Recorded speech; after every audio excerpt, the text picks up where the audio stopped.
Marxism and reflections. Winston Churchill എഴുതിയ പുസ്തകമാണ്. അതിൽ ബ്രിട്ടീഷ് ജനറലായിരുന്ന ട്യൂഡറിന്റെ കഥ വിവരിക്കുന്നുണ്ട്. ഒന്നാം ലോക മഹായുദ്ധത്തിൽ ബ്രിട്ടീഷ് ആർമിയുടെ ഒരു ഡിവിഷന്റെ ചുമതല വഹിച്ചിരുന്ന ആളാണ് ട്യൂഡർ. ജർമ്മൻ പടനീക്കത്തെ ചെറുക്കുവാനുള്ള ജോലി ട്യൂഡറിനായിരുന്നു. പക്ഷേ അതിശക്തരായ ജർമ്മൻ പോരാളികളുടെ ഇരച്ചുകയറ്റം ട്യൂഡറെ വല്ലാതെ പ്രതിസന്ധിയിൽ എത്തിച്ചു. പിടിച്ചു നിൽക്കണമോ തിരിഞ്ഞോടണമോ? ഒരു തീരുമാനമെടുക്കുന്നതിന് നിമിഷങ്ങൾ മാത്രമേ ട്യൂഡറിന് വേണ്ടി വന്നുള്ളൂ. പിടിച്ചു നിൽക്കുക തന്നെ. ദൃഢനിശ്ചയവും അദ്ദേഹത്തിൻ്റെ വാക്കുകളിൽ ഉണ്ടായി. അദ്ദേഹത്തിൻ്റെ ദൃഢനിശ്ചയം കൊണ്ട് ആഞ്ഞടിച്ച ജർമ്മൻ സൈന്യത്തിൻ്റെ പോരാട്ട വീര്യത്തെ അദ്ദേഹം തീർത്ത പ്രതിരോധ നിരയിൽ തട്ടിത്തകർന്നു. യുദ്ധരംഗത്തെ പ്രശ്നങ്ങളും പ്രതിസന്ധികളും കൈകാര്യം ചെയ്യേണ്ടത് എങ്ങനെയെന്ന് അദ്ദേഹത്തിന് നന്നായി അറിയാമായിരുന്നു.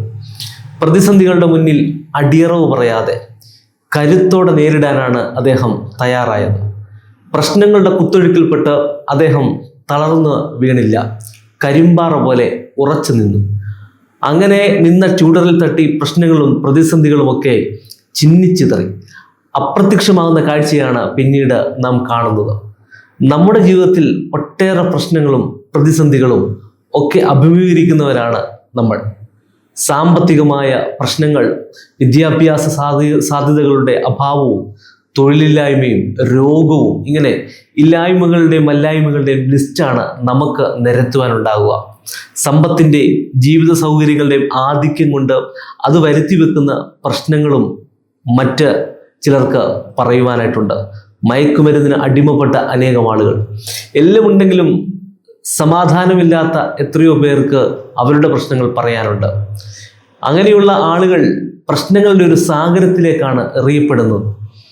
ചിലർ ആ സാഗരത്തെ നീന്തി മറുകരയെത്തുന്നു, ചിലരവിടെ മുങ്ങിത്താഴുക. എന്തുകൊണ്ടാണ് ചിലർ മാത്രം അപ്പുറത്തെത്തുന്നത്?